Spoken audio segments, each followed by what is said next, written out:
The rain came down like judgment, turning the hard-packed earth of the yard to a slick, brown skin. From the shelter of his porch, Elias watched the sky, a bruised and churning ceiling of gray.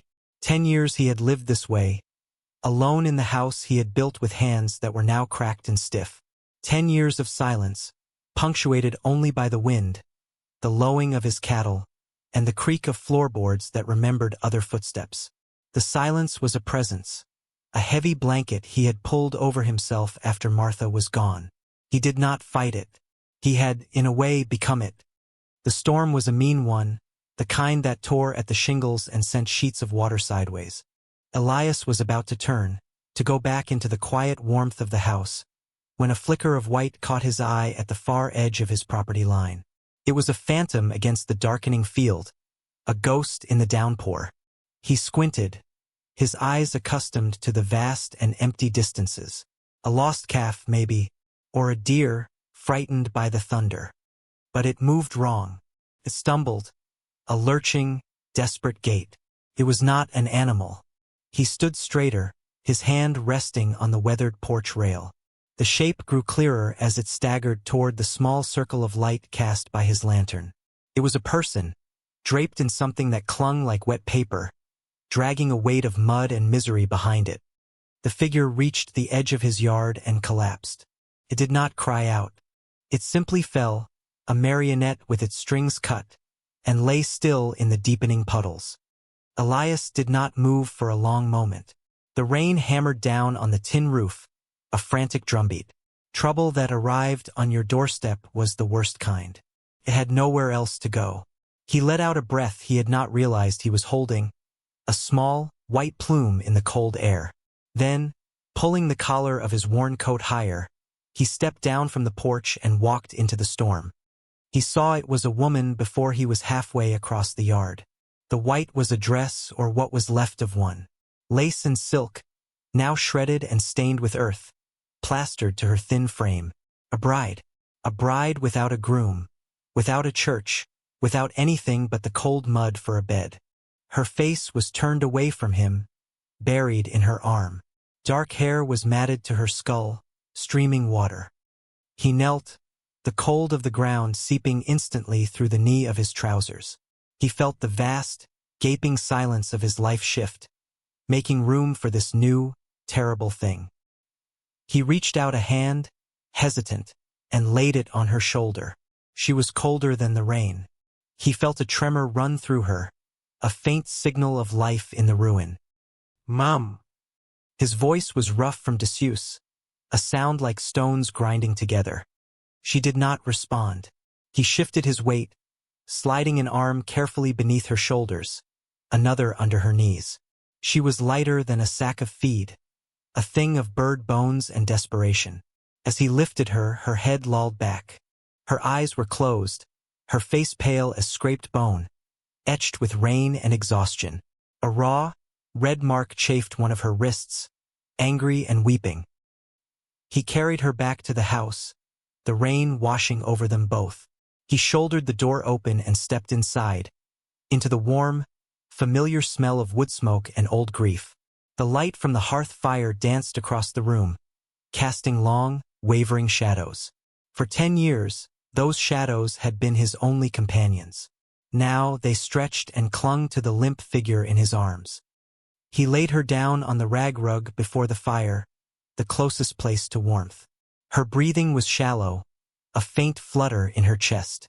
The wedding dress was a disaster, a sodden cage holding the cold against her skin. He knew he had to get it off her, but his hands felt thick and clumsy. They were hands for mending fences and calming spooked horses, not for tending to a fragile, broken woman. Section he stood, turning his back to her for a moment to fetch a knife from the kitchen block. He returned and knelt again. He worked with a grim and focused purpose, cutting the laces of the bodice, slicing through the ruined silk of the sleeves. He did not look at her skin more than he had to, seeing only the task. He peeled the wet fabric away, revealing shoulders sharp enough to cut cloth and arms bruised in patterns that were not from her fall. He wrapped her in the driest, cleanest blanket he owned, the one Martha had woven, its wool soft and smelling of cedar. He tucked it around her small form, a cocoon against the night. He lifted her again, more easily this time, and carried her to his own room, to his own bed. He laid her down gently on the mattress he had not shared in a decade. He would sleep in the chair by the fire. He left the door ajar. Not for his sake, but for hers. He did not lock doors. It was a principle he held, a small rebellion against a world that was full of cages. He went back to the main room, stoked the fire until it blazed, and sat down in the old rocking chair, the one that still held the shape of his wife's absence. He watched the flames and listened to the storm, and for the first time in a very long time, he was not entirely alone. He was not sure if it was a comfort or a curse. She woke to the smell of wood smoke and the unfamiliar weight of a heavy wool blanket. For a moment, she did not know where she was. There was no mud, no rain beating on her back, no shouting voices fading behind her. There was only a quiet warmth and the soft crackle of a distant fire. She opened her eyes. The room was simple, spare. The walls were unadorned pine, weathered to a soft gray. A single window looked out onto a world washed clean by the storm, the sky a pale, fragile blue. She was in a bed, a real bed, tucked under layers of warmth. Her own clothes, the ruined dress, were gone. In their place, she wore a man's linen shirt, impossibly large, its sleeves rolled up a dozen times to free her hands. Panic, cold and sharp, rose in her throat. She sat up too quickly, the room spinning. Her body ached with a profound, deep-set weariness. She remembered running, the sucking mud, the tearing branches, the sheer terror that had propelled her forward until her body had simply given out. She remembered collapsing. After that, nothing. The bedroom door was slightly open. She could hear the quiet sounds of a house waking up. The scrape of a chair, the clink of metal on pottery. She slid from the bed, her bare feet meeting the cold shock of a wooden floor. The shirt fell to her knees. She felt small and exposed, a ghost haunting someone else's life. She crept to the door and peered through the crack. A man sat at a small table, his back to her. He was broad-shouldered, his hair dark and streaked with gray at the temples. He wore a simple work shirt and trousers, held up by suspenders. He was eating, a slow and deliberate motion, staring into the fire that burned in the stone hearth. The house was small, just this one main room with a kitchen area at one end, and the bedroom she had just left. It was clean, orderly, and deeply, achingly silent. He seemed to feel her gaze. He stopped chewing, his fork hovering over his plate. Without turning, he spoke. His voice was low, the same rough sound she had heard in a dream. "There's coffee on the stove. And stew." It was not a question or an invitation. It was a statement of fact. She remained frozen in the doorway, her knuckles white where she gripped the frame. He waited a moment, then set his fork down and slowly turned his head. His eyes met hers. They were gray as the storm had been, and they held the same kind of vast, tired emptiness she felt in her own soul. There was no threat in them, only a quiet, watchful stillness. He gave a small, almost imperceptible nod toward the table. "Eat. You'll need it." Then he turned back to his own plate, granting her the privacy of his back. The simple, unspoken kindness of it was what finally broke her stillness. She took a tentative step into the room, then another. The floorboards were cool and smooth beneath her feet. The air was warm. She moved to the stove, where a pot of stew simmered, thick with meat and root vegetables. A tin mug of coffee sat beside it, steam rising in a thin curl. She took the mug, her hands trembling so badly the liquid sloshed over the rim. She took a sip. It was black and bitter and hot, and it felt like life pouring back into her. She ladled a small amount of stew into a bowl and carried it to the table, taking the seat opposite him. She ate without tasting, her eyes fixed on her bowl, aware of his presence as a solid, unmoving weight across from her. They did not speak. The only sounds were the fire and the scrape of her spoon against pottery. It was a language of its own, this shared silence. A contract being drawn up without words. "You are safe here. You may eat." I will not harm you." When she was finished, he took her empty bowl without a word and carried it to the wash basin with his own. He did not ask her name. He did not ask where she had come from, or why she had been wearing a wedding dress in the middle of a storm. He simply washed the dishes, his movements economical and practiced. He offered her shelter, and in return he asked for nothing. Not even her story. For the first time in months, she felt the tight knot of fear in her belly loosen, just a fraction. She was a stray, taken in from the rain. For now that was enough. The days that followed fell into a rhythm as quiet and steady as a slow heartbeat. Elias would rise before the sun, light the fire, and be gone by the time she stirred, out to the far pastures to tend his herd. He would leave food on the stove, a pot of coffee, a heel of bread, leftover stew. She would wake up to the empty house, a space that felt both vast and safe. At first, she did little. She sat in the chair by the fire, the big wool blanket wrapped around her, and watched the light move across the floor. The house was a study in austerity. There were no pictures on the walls, no trinkets on the mantel, nothing that spoke of a life beyond pure function. Except for one thing. On a small, dust-free shelf by the window sat a single porcelain teacup, delicate and painted with tiny, faded blue flowers. It was impossibly fragile in this house of iron and wood. It was the only thing that seemed to belong to someone else. Slowly, cautiously, she began to move within the space. She swept the floor with a worn broom, the whisper of the bristles a comforting sound. She washed the few dishes, her hands growing used to the harsh lye soap. She found a sewing kit in a drawer, a small tin box holding a few spools of thread and a silver thimble worn smooth with use. She took the man's shirt she wore, the one that had been her only clothing, and began to mend a small tear near the cuff, her stitches small and neat. It was a piece of work, an offering. Elias would return at dusk, smelling of hay and cold air, his face etched with the day's labor. He would enter without a word, hang his coat on a peg by the door, and wash his hands at the basin. He would see the swept floor, the mended shirt folded on her chair. He would say nothing, but one evening, he came in and set a small burlap-wrapped parcel on the table. He pushed it toward her side of the table before turning to the fire. Inside, she found 2 simple dresses of sturdy, gray cotton, and a pair of worn but solid leather boots. They were not new. They had been purchased from a mercantile or a trading post, things another woman had owned and discarded. But they were clean and they were hers. She looked up at his back, a solid wall between her and the world. The words of thanks caught in her throat, thick and useless. Instead, she just folded the clothes neatly and took them into the small bedroom. The gesture was the conversation. She began to cook. Using the flour and salt from his pantry, she made bread. The first loaf was a disaster.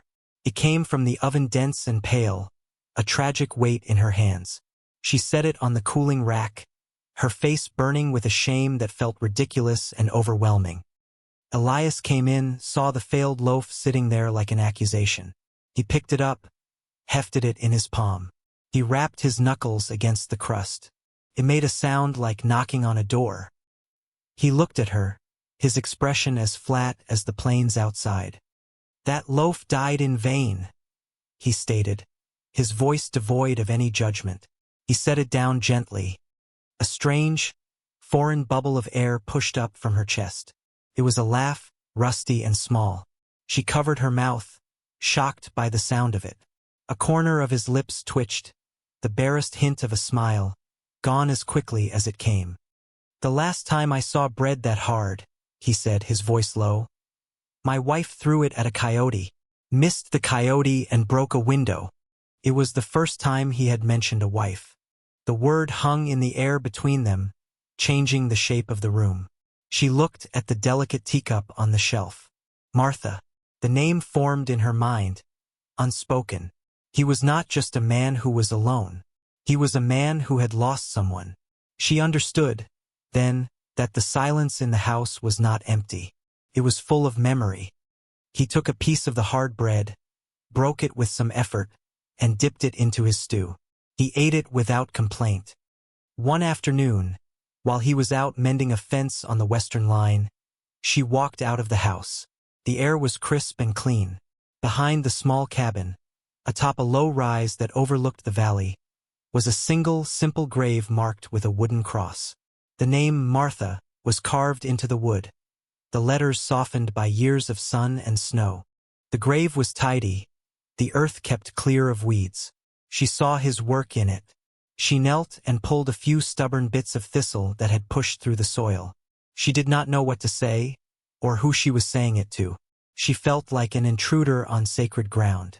She looked around, and saw a patch of stubborn, late-blooming wildflowers, purple and gold, growing near a cluster of rocks. She picked a small, clumsy handful and laid them at the base of the cross, a small spot of color against the gray wood. When Elias returned that evening, he did not come inside right away. She watched from the window as he walked up the rise to the grave. He stood there for a long time, a dark silhouette against the blood-orange sky, looking down at the small offering of flowers. He did not touch them. He just stood and looked. When he finally came inside, the silence was different. It was softer, less brittle. It was a silence that was beginning to hold two sorrows instead of just one. The nights were the hardest. The darkness was a blanket that smothered the quiet routines of the day, leaving her alone with the phantoms of her past. She would wake up gasping, the smell of stale cigar smoke in her nostrils, the feeling of a heavy hand on her shoulder. The memory of Jasper Thorne, the man she was supposed to marry, was a raw and living thing. His face, fleshy and smug. His voice, slick with ownership. A fine piece of property, his father had said, sealing the deal that had traded her for a plot of river-bottom land. One night, the dream was worse than usual. She was back in the stuffy parlor, the wedding dress a suffocating prison. Thorne was advancing on her, his smile wide and wet. The room was shrinking, the walls closing in. She cried out in her sleep, a small, strangled sound, and thrashed against the blankets. She woke up sitting bolt upright, her heart hammering against her ribs like a trapped bird. The room was dark, but not completely. A sliver of light fell through the open doorway from the main room. A floorboard creaked. Elias was standing there, a shadow in the doorway. He did not speak, did not move closer. He just stood, a silent sentinel.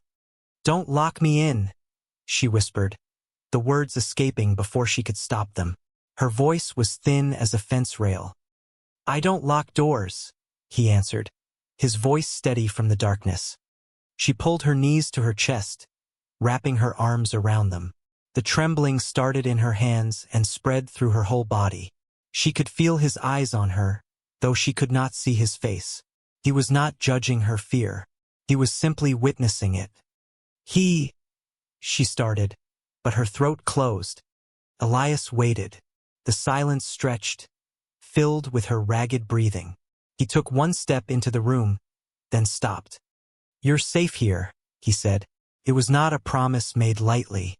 It was a statement of profound, unshakable fact, like the ground beneath the house or the mountains on the horizon. He remained in the doorway for a long time, until her breathing evened out and the trembling subsided. He was a wall between her and the night. When she finally laid back down, exhausted, she could still feel his presence there, guarding the threshold. He was a man who understood cages. He had built one of his own out of grief and isolation, but he had left the door unlocked for her. The first snow came a week later, a fine, white powder that dusted the world in silence. She stood at the window, watching the flakes drift down, each one a tiny, perfect star. The landscape, once so harsh and brown, was softened, made beautiful and new. She felt a strange sense of peace settle over her. Here, in this small, quiet house, with this quiet, broken man, she was slowly being remade. Elias came to stand beside her, holding 2 steaming mugs of coffee. He handed one to her. Their fingers brushed, a brief, accidental spark of warmth. It was the first time they had touched since he had carried her from the mud. She did not pull away. They stood side by side, watching the snow fall. "Why?" she asked, her voice barely a whisper. She did not look at him. She just watched the snow. "Why did you take me in?" Elias was silent for a long time, his gaze fixed on the white expanse. The steam from his mug rose and mingled with his breath. "The land is hard," he said finally. "It takes what it can. Doesn't mean we have to let it." He took a sip of his coffee. "Besides," he added, his voice even lower, "nobody should have to face a storm alone." She did not answer. She just nodded, a small, tight movement of her head. She looked from the snow-covered grave on the hill to the man standing beside her, who carried whole winters in his eyes. They were stitching their lives together with raw thread, two solitary figures finding shelter in the same small space, waiting for the spring. The harbinger of the past arrived on a Tuesday, a day so bright and cold the air itself seemed to crackle. She was hanging laundry on the line, his shirts, her own gray dress, when she saw them. 3 riders, specks of black against the white snow of the valley floor, moving steadily toward the ranch. Her blood went cold. Her hands, already numb from the chill, lost all feeling. She dropped a clothespin into the snow. For months, this place had been a sanctuary, an entire world contained within the fences Elias tended. Now the outside world was coming to claim her. She knew, with a certainty that settled like a stone in her gut, who they were. She ran inside, her heart a frantic drum against her ribs. Elias was at the table, mending a piece of harness leather, his hands moving with slow, patient strength. He looked up as she burst in, his eyes immediately registering the terror on her face. "Riders," she said, her voice a choked whisper. 3 of them, coming from the east. Elias set down his tools. He did not rush. His movements were calm, deliberate, a stark contrast to the panic clawing at her throat. He rose and went to the window, peering out toward the valley. He watched them for a long moment, their progress slow but inexorable. "Go into the bedroom," he said, his back still to her. His voice was flat, devoid of emotion, but it held an undercurrent of steel she had never heard before. "Stay there." "Hill," she began, the name Jasper Thorne a foul taste in her mouth. "Go," he repeated, turning to face her now. His gray eyes were like chips of flint. "This is my land." The statement hung in the air, a line drawn in the dirt. It was not a boast. It was a fact. She backed away toward the bedroom, her gaze locked with his. She saw the quiet man who ate hard bread without complaint, who stood vigil in a dark doorway, who placed wildflowers on a grave, transform into something else, something immovable. She went into the bedroom and closed the door almost all the way, leaving just a crack to see through. She could hear Elias move about the main room, the heavy thud of the door bar sliding into place, the metallic click of him checking the old rifle he kept above the mantelpiece. He did not load it. He simply leaned it against the wall near the door, a silent warning. Then he went and stood in the center of the room, waiting. The house fell into a profound silence, the kind that comes before a lightning strike. The riders arrived. Their horses snorted and stamped in the snow outside. Heavy footsteps crunched on the porch. Then, a fist hammered against the door, the sound unnaturally loud in the waiting quiet. "Elias Thorne," a voice boomed. It was a voice she knew, slick with arrogance and ownership. "Jasper, I know you're in there, you old hermit, and I know you have what's mine." Elias did not answer.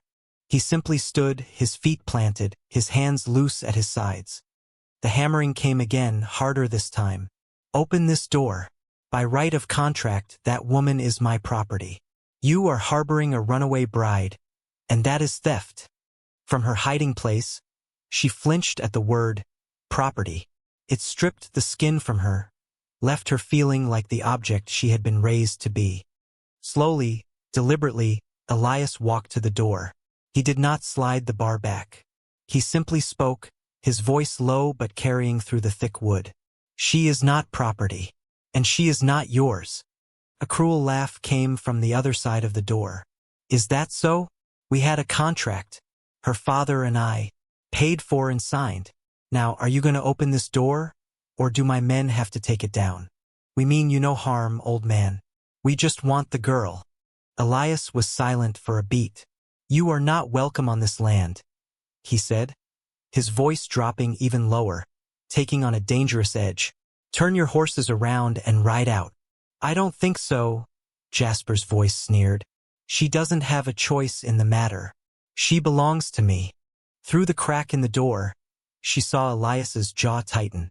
She saw his hand clench into a fist. She had been a passive thing for so long, a leaf carried by the wind. She had been traded, abandoned, rescued. But standing in the half-dark of the bedroom, listening to one man defend her and another claim her, something inside her shifted. The fear was still there, a cold, hard knot. But beside it, something new and hot was growing. Anger. She saw Jasper's men move toward the windows, peering in. She heard the wood of the door frame groan as they put their shoulders to it. This house, her sanctuary, was about to be broken. The man who had given her that sanctuary was about to stand against 3 men for her sake. The fire only changes everything if something new is waiting in the ash. Her fear had burned her down to nothing, but Elias's quiet kindness had been like a slow, steady rain, nurturing a seed she didn't know she still possessed, the seed of herself. Before she knew what she was doing, she was moving. She pushed the bedroom door open and walked into the main room. Elias turned his head sharply, a flash of warning in his eyes. She ignored it. She walked past him, her bare feet silent on the floorboards. She went to the fireplace and picked up the heavy iron poker, its weight solid and real in her hand. She turned to face the door, standing beside Elias. She was trembling, but she held the poker tight. Her knuckles were white. The door shuddered again, the bar groaning in protest. I will not ask again, Thorn. Elias's voice was a low growl now. Leave. You'll have to make us, came the reply, followed by a splintering crack as the wood of the door frame began to give way. Elias glanced at her, at the poker in her hands, at the terror and defiance warring in her eyes. A flicker of something, surprise, respect, passed over his face. He gave her a single, sharp nod. They were a strange army, this broken man and ruined bride. With a final, violent crack, the door bar splintered and the door flew open, crashing against the inside wall. Jasper Thorne stood on the threshold, framed by 2 burly men. He was just as she remembered, face flushed with drink and entitlement, a cruel smirk on his lips. His eyes scanned the room and fell on her. The smirk widened. There you are, my dear, hiding behind this old fool? Did you really think you could run from me? He took a step inside, his men flanking him. His gaze flickered from Elias to the poker in her hand, and he laughed, a short, ugly sound. Playing house, are we? Put that down. Your games are over. You're coming home. Elias stepped forward, placing himself between her and Thorn. He was not a large man, but in that moment he seemed to fill the entire doorway. He seemed as immovable as the mountains. She is home, Elias said, his voice quiet, yet it cut through the tension like a razor. Thorn's face hardened. You're either the kindest man I've ever met, or the most foolish, he sneered. Step aside. Can't I be both? Elias replied, the words so dry they were almost lost. He did not move. Thorn's patience finally snapped. He gestured to one of his men. Get her. The man started forward, a hulking shape of muscle and menace. But before he could take a second step, she moved. Fueled by months of humiliation and a terror that had finally curdled into rage, she raised the poker. No, she said. The word was not loud. It was not a scream. It was low and it was raw and it was hers. It was the first time she had said it and meant it. The first time she had claimed her own will. The sound of it hung in the cold air, more powerful than any locked door. Everyone froze. Thorne stared at her, his smirk gone, replaced by disbelief. The hulking man paused, uncertain. Elias looked at her, and the winter in his eyes receded for a moment, replaced by a fierce, burning pride. "You heard her," Elias said, his voice ringing with authority. "Get off my land. Now!" Thorn looked from Elias's unyielding face to her own, and for the first time, he saw not a piece of property, not a scared girl, but a woman holding an iron poker with the clear and present intention of using it. He saw two people who would not break. His brand of cruelty relied on the weakness of others, on their fear and compliance.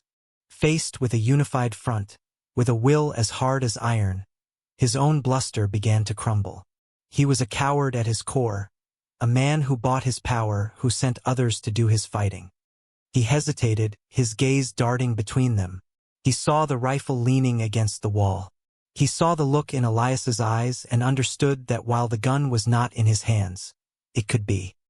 He saw the tremor in her hands was not just from fear, but from a desperate, furious strength.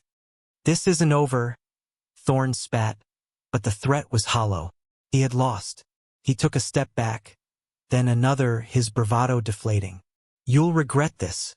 He turned and stalked off the porch, his men following close behind, like dogs with their tails between their legs.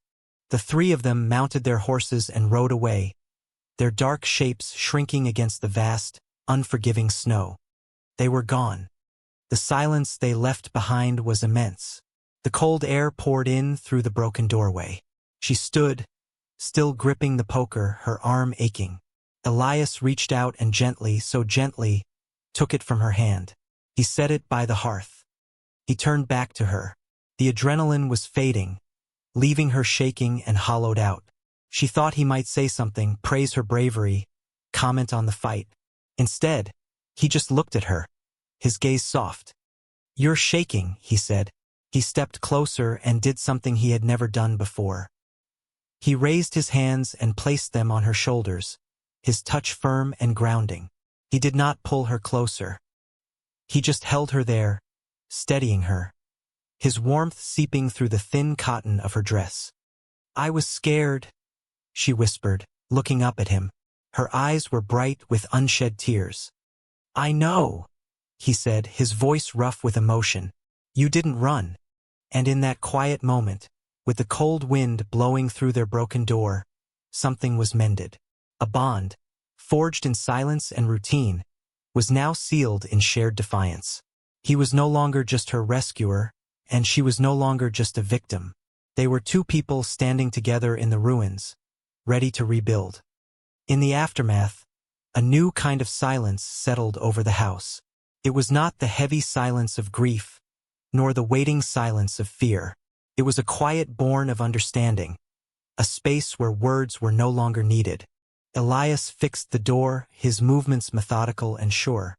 She swept up the splinters of wood, her own small act of reclamation. They worked together, moving in a comfortable orbit around each other. That evening, as the fire burned low, he sat across from her at the table. The room was warm and safe again. He looked at her, his gaze direct. "He never used your name," Elias stated, not as a question, but as an observation. She shook her head, her eyes on her hands, which lay clasped in her lap. "I didn't have one they cared to use," she was currency. A bride, property. A name was for a person. Elias looked away from her, his gaze drifting to the window, where the last light of day was fading from the snow-covered hills. He thought of the hardy wildflowers she had placed on Martha's grave, the ones that clung to life in the harshest soil. "Lena," he said, the name soft in the quiet room. "It was my mother's. It means light." He was not commanding her. He was offering it. A gift. A name to wear like a clean dress. A name with roots in this land, in his life. She looked up, and for the first time, she let him see all the way into her. She saw no pity in his eyes, only a deep, abiding respect. She nodded, a slow, deliberate movement. "Lena," she repeated, trying the shape of it in her own mouth. Felt right, felt like her own. In that moment, the nameless, terrified woman who had collapsed in his yard died, and Lena was born. The next day, She took the ruined wedding dress from the chest where he had stored it. She had not been able to bring herself to look at it before. Now she carried it to the hearth. The silk was stiff with dried mud, the lace torn and pathetic. It was the shroud of a life that was never hers, a symbol of her own objectification. Elias watched her from the table. He did not ask what she was doing. He knew. Lena held the dress over the fire for a moment, then let it go. It fell into the flames, which hissed and leaped up, greedily consuming the fabric. They watched together as the white silk blackened, curled, and turned to ash. The room filled with a bitter, cleansing smoke. It was a funeral pyre. It was a baptism. When there was nothing left but glowing embers, a weight she had carried for years lifted from her shoulders. The house began to change. One day, Lena took the delicate teacup from its solitary shelf and placed it on the table, and began to use it for her morning coffee. It was a small rebellion, a claim that this house was for the living. Elias watched her do it, and a faint, sad smile touched his lips. The house, which had been a hollow vessel of memory, began to breathe again. It was no longer just his house. It was theirs. Spring came, melting the snow and revealing the stubborn green of new life beneath. The land itself seemed to exhale. They worked the ranch together, falling into a partnership that was as natural as the turning of the seasons. She learned the rhythms of the cattle, the feel of the soil, the language of the wind. He learned the sound of her humming as she worked, a quiet, hopeful tune that filled the spaces his silence had left empty. One evening, they sat on the porch as they often did, watching the sun set, painting the sky in hues of blood orange and lavender. The silence between them was no longer a void, but a shared space, rich and full. It was a language of its own, full of unspoken history and quiet affection. "You know," she said, her voice soft, "the day I came here, I thought I was running away." Elias looked at her, waiting. "I wasn't," she continued, a small smile playing on her lips. "I was running towards something." He reached over, his calloused, weathered hand covering hers where it rested on the arm of her chair. His touch was warm, sure, and full of everything he could not say. It spoke of shared storms and quiet dawns, of hard bread and wildflowers on a grave. It spoke of a future. She turned her hand over and laced her fingers through his. They sat there together, their hands clasped, watching the last of the light fade as the stars began to appear in the vast, open sky. The house behind them was warm, its windows glowing like eyes. It was no longer a place of ghosts, but a home, built not just of wood and stone, but of two broken lives stitched together into something whole, something strong enough to stand against any storm. This story, it isn't just about a rescue. It's about the quiet courage it takes to build a home inside another person's solitude. It's about finding out that the strongest walls are not the ones we build to keep the world out, but the ones we finally tear down to let someone in. It's a story that reminds us that a person's true name is not the one they are given, but the one they earn the right to answer to. It's the name spoken with respect by someone who has seen the very worst of you and has chosen, still, to offer you the very best of themselves. So here's your naming. For every soul who has ever felt like property, for every heart that has been a house haunted by ghosts, for anyone who has ever collapsed in the mud of their own storm, your name is resilience. Your name is hope. And if you are ever brave enough to answer the knock of a desperate stranger, or quiet enough to listen to the silence of a broken heart, you might just find that you are not building a shelter for them. You are building one for yourself. A home made of kindness. A life made of light.